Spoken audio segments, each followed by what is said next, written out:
Oke, hari ini kita akan bahas mengenai metode dan alat dari manajemen risiko untuk keamanan informasi. Nah, ini ada sebuah standar namanya National Institute of Standards and Technology, ya, NIST 830. Nah, NIST ini itu merupakan sebuah standar nasional, nasional untuk manajemen risiko. Ya, didirikan atau dipublikasikan itu tahun 2002. Nah, standar ini merupakan publikasi khusus mengenai Risk Guide for Information Technology System yang menyediakan 30 dasar untuk pengembangan program manajemen risiko yang efektif.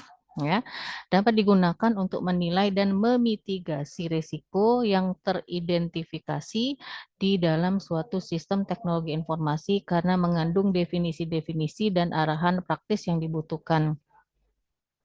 Jadi standar ini digunakan untuk menilai dan memitigasi. Memitigasi itu maksudnya langkah sebelum resiko terjadi.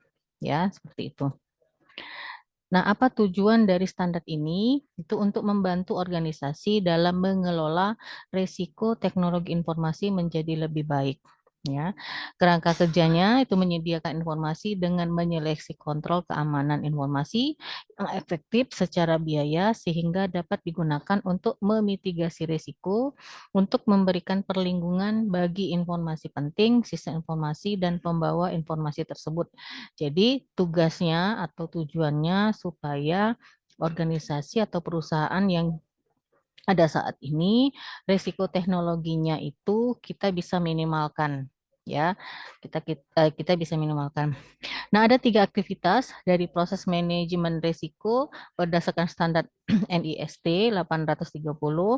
Itu yang pertama adalah risk identification. Nah, risk identification ini maksudnya kita bisa mengetahui atau mengidentifikasi risiko-risiko apa saja yang akan terjadi jika kita implementasikan IT ini. Kemudian dari sudah kita bisa identifikasi, baru risk mitigation. Jadi kita tahu kira-kira risiko apa yang terjadi dan kita ambil tindakan, kira-kira apa yang akan kita lakukan. Nah, setelah itu baru kita evaluasi ya. Berdasarkan mitigation tadi baru kita evaluasi. Nah, begitu seterusnya. Makanya dia merupakan sebuah cycle ya atau siklus. Nah, penilaiannya itu organisasi dapat menentukan ancaman dan risiko potensial terkait dengan sistem teknologi informasi di mana dia menggunakan penilaian risiko, melakukan investigasi, evaluasi, dan efek risiko, serta rekomendasi untuk pengukuran pengurangan risiko. Ada 9 langkah dalam penilaian risiko menurut NIST ini, standar NIST. Yang pertama adalah sistem characterization. Itu artinya kita akan menilai ya atau mengkarakteristik sistem di mana ditentukan ruang lingkupnya dari sistem yang akan dinilai. Pada tahap ini dilakukan juga identifikasi berbagai batasan dan sistem serta sumber daya dan informasi yang berkaitan dengan sistem. Jadi kita harus menilai dulu resiko yang terjadi itu seperti apa, kemudian kita untuk penyelesaiannya itu kita harus tahu cakupannya, ruang lingkupnya seperti apa. Karena eh, sumber daya apa yang akan kita pakai dan informasi apa yang berkaitan dengan sistem. Kemudian yang kedua itu adalah threat identification, yaitu mengidentifikasi sumber ancaman dan hal-hal lain yang menjadi penyebab terjadinya ancaman. Jadi kita identifikasi dulu apa saja threat-nya atau apa saja ancamannya. Satu, dua, tiga, dan seterusnya. Jadi penyebab terjadinya ancaman bisa diakibatkan adanya masalah internal maupun eksternal. Tentu saja ya, karena masalah yang timbul di organisasi itu mungkin dia dari dalam ataupun dari luar organisasi. Kemudian yang ketiga, vulnerability identification. Itu dilakukan identifikasi sumber kerentanan serta hal yang menjadi penyebab terjadinya ancaman. Ya, kerentanan itu bisa terjadi di dalam proses pada saat kita melakukan perancangan manajemen risiko, implementasi, prosedur keamanan sistem, atau kontrol internal yang dapat disalahgunakan. Kemudian yang keempat, kontrol analysis. Di setiap kontrol yang telah atau akan diimplementasikan, itu perlu dilakukan analisis. Untuk apa? Untuk mengurangi kemungkinan terjadinya ancaman. Jadi perlu kita lakukan pengontrolan. Kemudian yang kelima, likelihood determination. Jadi untuk menentukan tingkatan dari kemungkinan atau probabilitas suatu kelemahan yang dapat disalahgunakan oleh sumber atau sumber ancaman tingkatan yang dibagi melalui tiga bagian, apakah high, medium, atau low. Nanti ada bahasan lebih lanjut mengenai ini ya. Kemudian impact analysis. Impact analysis juga tahapannya ada tiga tingkatan, high, medium, dan low. Apa itu? Dampak dari kelemahan yang disalahgunakan dapat dianalisis dengan mengacu pada tingkat kepentingan sistem dan data, misi sistem, dan tingkat sensitivitas sistem dan data. Kemudian sama seperti poin keenam, poin ketujuh adalah risk determination. Jadi melakukan penilaian terhadap tingkat risiko pada sistem teknologi informasi. Skalanya juga untuk melakukan penilaian ada tiga tingkatan yaitu high, medium, dan low. Yang kedelapan itu adalah control recommendation ya. Nah, ini untuk menentukan rekomendasi dari kontrol risiko yang relevan dengan aktivitas organisasi di mana dapat digunakan untuk memitigasi atau menghilangkan risiko yang sudah teridentifikasi tadi. Tujuannya ya untuk menurunkan tingkat risiko sistem informasi dan data ke tingkat yang lebih baik ya atau dapat diterima. Dan yang terakhir penilaiannya yaitu results documentation. Langkah terakhir ini merupakan dokumentasi hasil dari keseluruhan tahapan. Jadi semua tahap-tahap tadi harus didokumentasikan. Oke. Nah, ada lagi yang metodologi mitigasinya. Metodologi mitigasi resiko, maksudnya metodologi langkah-langkah apa saja yang akan kita lakukan ya atau yang akan kita ambil untuk memitigasi resiko yang dilakukan. Yang pertama itu adalah prioritize action. Ini adalah langkah awal yang dilakukan untuk menentukan prioritas dari kegiatan yang akan diimplementasikan berdasarkan level risiko yang didapat dari penilaian risiko. Hasil dari tahapan ini yang tertinggi, mulai dari yang tertinggi sampai dengan terendah. Jadi dari beberapa ini tadi kegiatan penilaian tadi, nah ada beberapa hal yang perlu kita lakukan. Nah, kegiatan-kegiatan tadi yang mana yang paling, yang kira-kira paling menjadi prioritas yang harus didahulukan pertama kali. Nah, kita melakukan ini. Kemudian yang kedua adalah evaluate recommended control option.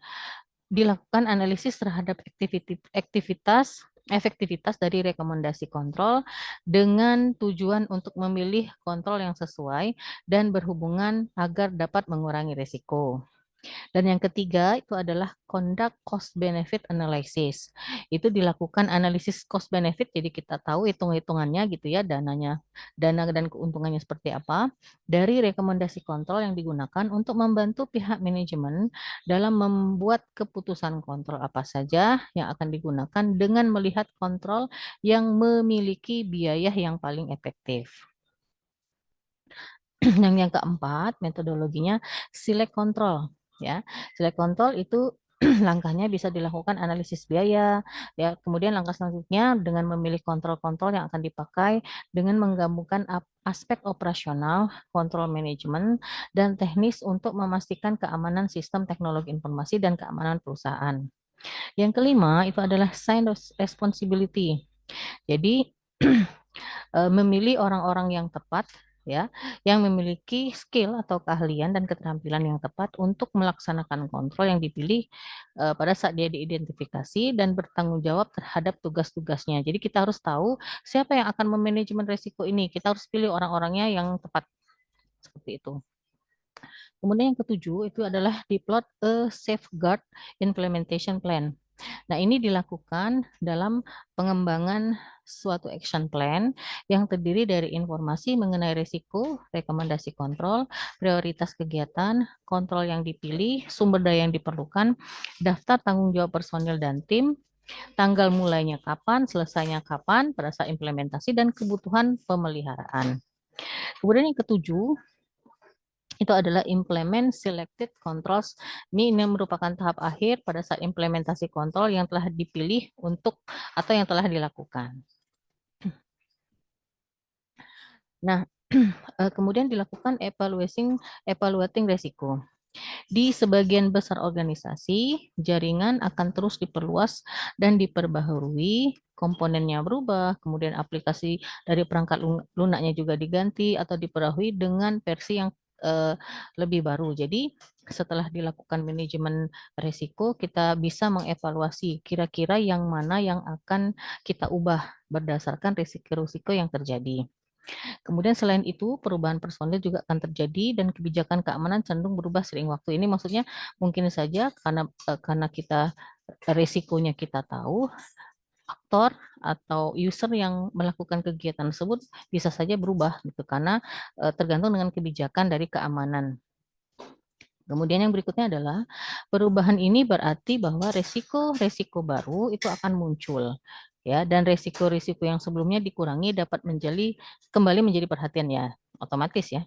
Kalau kita sudah tahu kira-kira apa saja yang akan kita lakukan atau apa saja yang akan kita perbarui, mungkin saja perbaikan itu muncul resiko-resiko yang baru. Yes, walaupun resiko-resiko yang baru ini tentu saja meminimalkan kegiatan atau resiko-resiko yang setelah ada sebelumnya. Dengan demikian, proses manajemen risiko telah berlangsung dan berkembang. Ini ada 3 kegiatan tadi gitu ya, identification, mitigasi, dan evaluasi. Praktik yang baik dan kebutuhan untuk evaluasi dan penilaian risiko yang berkelanjutan dan faktor-faktor yang akan mengarah pada program manajemen risiko yang sukses ya. Artinya kalau kita mengimplementasikan kegiatan itu atau kita praktekkan dengan benar, tentu saja itu akan bisa kita melakukan evaluasi dan penilaian untuk risiko yang benar atau menjadi sesuatu yang sukses. Nah, kalau tadi kita bicara tentang metodologi, ya, kemudian penilaian, evaluasi dan seterusnya. Nah, ada alat lain untuk melakukan evaluasi atau untuk melakukan manajemen risiko. Namanya Value Model Effect Analysis, ya, FMEA. Itu merupakan teknologi yang dirancang untuk mengidentifikasi mode kegagalan potensial pada sebuah proses sebelum terjadi, dengan mempertimbangkan risiko yang berkaitan dengan mode kegagalan tersebut serta efeknya. Atau ada pendapat lain yang mengatakan bahwa FMEA itu adalah teknik yang digunakan untuk meningkatkan keandalan dan keamanan sebuah proses dengan cara mengidentifikasi potensi kegagalan ya, atau disebut juga sebagai modus kegagalan pada proses tersebut. Nah, modus kegagalan ini menggunakan 3 parameter, yaitu severity atau S atau keparahan, kemudian occurrence atau O atau kemungkinan terjadinya, dan kemungkinan kegagalan deteksi atau detectability atau D ya. Nah, gabungan dari parameter tersebut itu dikenal dengan nama risk priority number atau RPN atau angka prioritas risiko. Nah, nanti ada contohnya untuk menghitung FMEA ini. Oke. Nah, ada beberapa teori yang mengatakan bahwa FMEA ini itu dapat dilakukan dengan beberapa cara. Itu yang pertama, mengenali dan mengevaluasi kegagalan potensi sebuah produk dan efeknya. Kemudian yang kedua, mengidentifikasi tindakan yang bisa menghilangkan atau mengurangi kesempatan dari kegagalan potensi terjadi. Kemudian yang ketiga, pencatatan proses sehingga dokumen perlu diupdate secara teratur agar dapat digunakan untuk mencegah dan mengantisipasi terjadinya kegagalan atau kelemahan ya. Oke. Nah, tadi sudah kita bicarakan bahwa ada beberapa indikator untuk melakukan penilaian FMEA ini. Yang pertama adalah severity atau tingkat keparahan. Nah, apa itu? Severity itu adalah atau keseriusan efek atau tingkat keparahan kegagalan itu merupakan pengukuran dalam memperkirakan subjektif numbrik ya dari seberapa parah efek kegagalan yang akan dirasakan oleh pengguna akhir. Jadi severity itu kita harus tahu kira-kira eh, pengukuran untuk memperkirakan kegiatan ini itu seberapa parah. Nah, parameternya untuk mengukur severity ini itu mulai dari angka 1 sampai dengan 10. Jadi mulai dia tidak ada sampai dengan berbahaya. Mulai dari dia tidak berbahaya sampai dengan berbahaya, ya. Nah, ini saya ambil dari teori yang lain mengenai skala peringkat keparahan atau severity tadi. Dimulai dari angka 1 sampai dengan angka 0, sampai dengan angka 10, sorry. Nah, dampaknya jadi Anda bisa nanti menentukan peringkat dari severity ini berdasarkan ini juga boleh. Dia ada dampaknya dan ada kriteria keparahannya. Contoh misalnya dampak yang bahaya di mana kegagalan terjadi tanpa ada peringatan. Kriteria keparahannya misalnya tidak sesuai dengan peraturan pemerintah, menghentikan pengoperasian sistem produksi atau layanan jasa. Berarti kalau dia paling bahaya itu kita buat peringkatnya yaitu 10. Kemudian dampak yang ke-9 yaitu serius kegagalan terjadi dengan peringatan. Jadi ada kegagalan, tetapi dia masih ada peringatan, ya. Kriterianya tidak sesuai dengan peraturan pemerintah, kemudian menghasilkan produk atau hasil jasa yang membahayakan konsumen. Bisa kita kasih peringkatnya 9. Yang berikutnya adalah ekstrim, ya. Kriterianya mengganggu kelancaran sistem produksi atau layanan jasa. Produk tidak dapat dioperasikan, misalnya 100% scrap atau hasil jasanya tidak memuaskan. Jadi kepuasannya 0%. Ya, tidak ada kepuasan seperti itu. Bisa kita nilai peringkatnya itu 8. Kemudian mayor, ya. Kriterianya misalnya sedikit mengganggu kelancaran proses produksi atau layanan jasa. Kriteria produk tidak sempurna, tetapi masih bisa difungsikan, atau hasil jasa tidak cukup memuaskan, tetapi masih bisa diterima oleh konsumen. Nah, bisa kita nilai nilainya 7. Kemudian dampak berikutnya adalah signifikan. Ya, kriteria produk menurun karena beberapa fungsi tertentu mungkin tidak beroperasi atau kinerja hasil jasa menurun karena fungsi kenyamanan tidak terpenuhi. Kita nilai misalnya 6. Sedang, ya, kriteria produksi atau hasil jasa menurun tetapi masih bisa diperbaiki. Bisa kita nilai nilainya 5. Kemudian rendah, kinerja produk atau hasil jasa menurun tetapi tidak memerlukan perbaikan. Jadi kinerjanya jasa atau produk yang kita hasilkan itu menurun tetapi tidak perlu revisi atau perbaikan. Bisa kita nilai dengan 4. Kemudian yang berikutnya adalah kecil, ya. Dampak kecil terhadap sistem produksi atau layanan jasa atau kinerja produk atau hasil jasa masih ada keluhan dari beberapa konsumen. Nah, nilainya 3. Kemudian sangat kecil, ya. Dampak sangat kecil terhadap sistem produksi atau layanan jasa atau kinerja produk atau hasil jasa masih ada keluhan hanya dari konsumen tertentu. Jadi tidak semua konsumen. Bisa kita nilai nilainya 2. Kemudian yang terakhir, yang bernilai atau peringkat 1 itu tidak ada dampak terhadap sistem produksi atau layanan jasa maupun produk atau hasil jasa. Bisa kita nilai nilainya 1. Ya, itu severity. Kemudian yang kedua, parameter yang kedua itu adalah occurrence, ya, kemungkinan terjadi kesalahan. Occurrence atau frekuensi kegagalan itu merupakan pengukuran dalam memperkirakan subjektif numerik dari probabilitas penyebab kemungkinan terjadinya kegagalan. Akan menghasilkan mode kegagalan yang menyebabkan akibat tertentu. Parameter dari occurrence itu peringkatnya dari 1 sampai dengan 10. Jadi 1 itu hampir tidak mungkin terjadi kesalahan, sedangkan 10 sangat tinggi terjadinya kegagalan atau hampir tidak terelakkan. Nah, ini tabel untuk berdasarkan peringkat untuk occurrence, ya.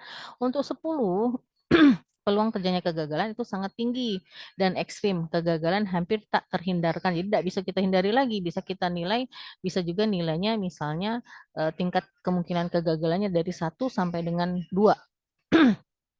Dari 1 sampai dengan 2, peringkatnya bisa kita nilai 10. Kemudian sangat tinggi. Jadi kegagalan berhubungan dengan proses yang gagal sebelumnya. Nilainya bisa tingkat kemungkinan kegagalannya misalnya ada beberapa kasus gitu dari ada 1 sampai dengan 3 kasus misalnya seperti itu. Bisa kita nilainya 9. Tinggi ya, kegagalannya terus berurang. 1 sampai dengan 8 kasus misalnya. Peringkatnya ada 8. Relatif tinggi 1 sampai dengan 20. Nilainya atau peringkatnya 7. Sedang cenderung tinggi. Nah, 1 sampai dengan 80 bisa kita kategorikan peringkatnya 6. Sedangkan sedang antara 1 sampai dengan 400. Ya, kemungkinan kegagalannya. 5 peringkatnya, kemudian relatif rendah 1 sampai dengan 2000, 4, rendah 1 sampai dengan 15.000 itu 3, sangat rendah 1 sampai dengan 150.000 itu 2, dan hampir tidak mungkin terjadi kegagalan itu 1 sampai dengan 1.500.000 bisa kita nilai peringkatnya 1. Ya, itu occurrence. Kemudian yang penilaian yang ketiga yaitu detection atau deteksi tiap kesalahan. Detection atau sejauh mana peluang potensi kegagalan dapat teridentifikasi itu merupakan pengukuran dalam memperkirakan subjektif numerik dari kontrol untuk mencegah atau mendeteksi penyebab kegagalan sebelum kegagalan mencapai pengguna akhir atau pelanggan. Nah, jadi sebelum itu menyebar ke konsumen atau pengguna akhir, itu dapat kita cegah dengan melakukan detection atau deteksi tiap kesalahan. Parameternya sama dengan beberapa parameter yang lain. Jadi dari angka 1 sampai dengan 10. 1 itu hampir pasti. Ya, hampir pasti apa? Terlihat jelas sangat mudah pengendaliannya sampai dengan hampir tidak mungkin ya potensi untuk deteksi dari tiap kesalahan. Nah, ini tabelnya ya skala detection tadi atau kemungkinan kegagalan terdeteksi ini kemungkinan kegagalannya terdeteksi ini kriterianya. Misalnya hampir mustahil kemungkinannya parameternya itu berdasarkan tidak ada kendali untuk mendeteksi potensi kegagalan, peringkatnya 10. Sangat kecil. Nah, terdapat sedikit kendali untuk deteksi potensi kegagalan, nilainya 9. Kemudian kecil, sedikit terdapat kendali untuk mendeteksi potensi kegagalan, nilainya 8. Kemudian sangat rendah, terdapat kendali, tetapi sangat rendah kemampuannya untuk mendeteksi potensi kegagalan, nilainya 7. Ya, kemudian rendah, terdapat kendali, tetapi rendah kemampuannya untuk mendeteksi potensi kegagalan, nilainya 6. Kemudian sedang, terdapat kendali yang memiliki kemampuan sedang, cukup untuk mendeteksi potensi kegagalan, nilainya 5.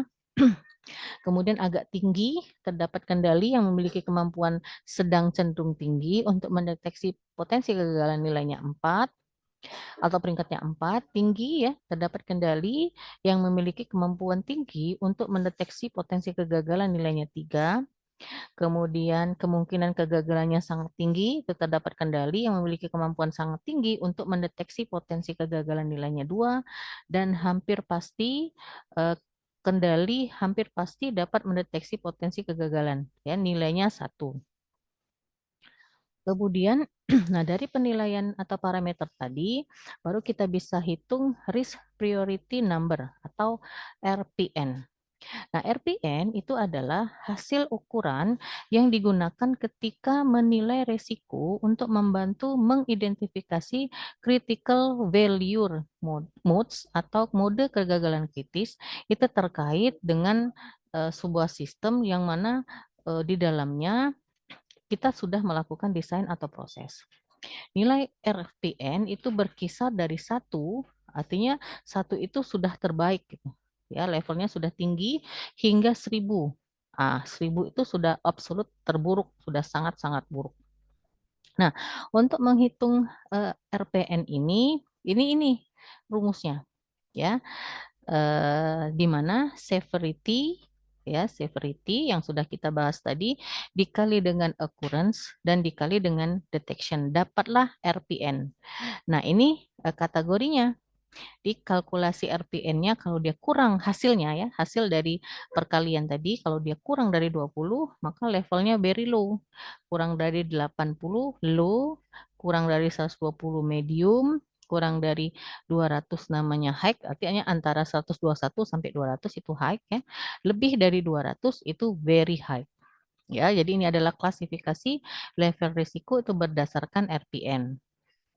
Nah, untuk menghitung FMEA tadi itu kita harus tahu RPN, kalkulasi RPN-nya berapa. Nah, ini contoh, Nak. Contoh eh, sebuah lembar kerja FMM, FMEA dari misalnya ini persiapan perawatan cuci darah. Nah, jadi nama prosesnya dibuat namanya ya. Nomor FMEA-nya itu berapa? Sesuaikan aja dengan yang akan kamu lakukan, bebas-bebas saja. Nama prosesnya apa? Misalnya nama prosesnya adalah persiapan perawatan cuci darah. Ya. Nah, timnya siapa? Artinya kita harus tahu yang menilai resiko ini siapa ketuanya dan siapa anggotanya. Jadi sebutkan siapa ketuanya dan siapa anggotanya. Nah, proses persiapan perawatan cuci darah ini kita harus tahu. Nah, jadi kita buat di dalam aktivitas. Ya, aktivitas dalam prosesnya apa? Proses persiapan perawatan cuci darah. Apa sih prosesnya? Yang pertama adalah persiapan teknis. Ya, nah, di dalam persiapan teknis, modus kegagalannya apa saja? Misalnya nih, yang pertama adalah potensi mikrobiologi air eh, apa gitu ya, potensi mikrobiologi airnya apa. Nah, apa dampak kegagalannya? Kalau tadi kan modus kegagalannya, dampaknya apa? Oh, dampaknya adalah infeksi pada pasien. Jadi kalau kita tidak melakukan persiapan dengan teknis secara benar untuk melakukan modus kegagalan yang pertama, dampak yang terjadi adalah infeksi pada pasien.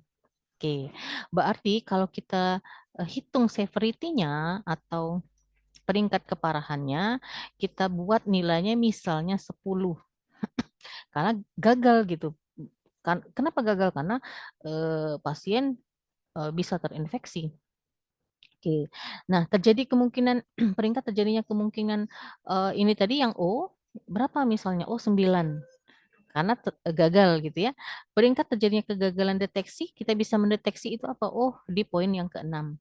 Maka dapat kita hitung RPN-nya di mana 10 kita S kita kalikan O kita kalikan D. Di 10 kita kali 9 90, 90 kita kalikan 6 dapatlah RPN-nya yaitu 540. Nah, 540 lihat dari skala yang tadi. 540. Misalnya berapa nih? Very high. Kalau yang ini kan very high atau di referensi yang lain namanya tinggi misalnya. Nah, baru kita buat rekomendasi penangannya apa untuk menangani eh, modus kegagalan ini, misalnya meningkatkan frekuensi pengecekan air apa. Jadi kita tingkatkan frekuensinya. Ya, kita tingkatkan frekuensinya. Kemudian kita hitung ulang. Jadi ini adalah kegiatan yang dilakukan sebelum penanganan, sedangkan ini yang dilakukan setelah dilakukan penanganan, ya dengan menunjukkan nilai residu. Jadi peringkat keparahannya untuk S-nya kita buat 10, tingkat O-nya itu adalah 5 misalnya, ini bisa kita prediksi ya. Kemudian deteksinya adalah 3 sehingga dapat RPN-nya yaitu 150. Nah, masuk dalam kategori peringkat misalnya rendah. Jadi dari sini kita sudah bisa antisipasi dengan membuat lembar kerja FMEA. Nah, untuk persiapan teknis misalnya ada dua kegagalan yang bisa kita buat gitu ya. Yang pertama misalnya potensi apa gitu, potensi protogenik. Nah, apa? Sebutkan dampaknya, kemudian kita hitung SOD-nya sehingga dapatlah RPM dan kita tangani untuk mengakomodir itu kita buat lagi yang baru sehingga kategori peringkatnya tentu saja lebih rendah dibandingkan dengan sebelum dilakukan penanganan. Nah, begitu juga seterusnya, ya. Jadi kegiatan untuk persiapan perawatan cuci darah itu misalnya ada satu, 2, 3, 4, 5. Ada 5 aktivitas dalam melakukan proses persiapan perawatan cuci darah. Jadi di sini bisa kita lihat apa penanganannya. Kalau misalnya kayak gini nih, tinggi, ya kategori peringkatnya tinggi, sedang, tinggi, itu perlu kita lakukan dilakukan penanganan. Ya, setelah penanganannya apa? Untuk mengakomodir resiko yang tinggi dan sedang tadi. Tapi kalau kalau misalnya RPM-nya sudah rendah, berarti tidak perlu kita lakukan penanganan lagi ya untuk kedepannya setelah dilakukan penanganan. Nah, begitu seterusnya. Ya, begitu seterusnya. Untuk menghitung lembar kerja RMEA. Nah, jadi itu saja yang saya jelaskan. Nah, untuk tugas berikutnya ya nanti saya akan jelaskan mungkin pada saat di e-learning saja ya, di e-learning atau mungkin di Zoom meeting. Nanti saya akan buat teorinya, saya masukkan di e-learning, silakan diperhatikan atau dibaca. Kemudian sebagai tugasnya nanti saya akan buat tugas berikutnya. Saya rasa cukup materi kita kali ini mengenai khususnya mengenai eh, FMEA tadi atau metode yang kita lakukan atau alat yang dilakukan untuk melakukan manajemen risiko. Wabillahi taufik wal hidayah. Wassalamualaikum warahmatullahi wabarakatuh.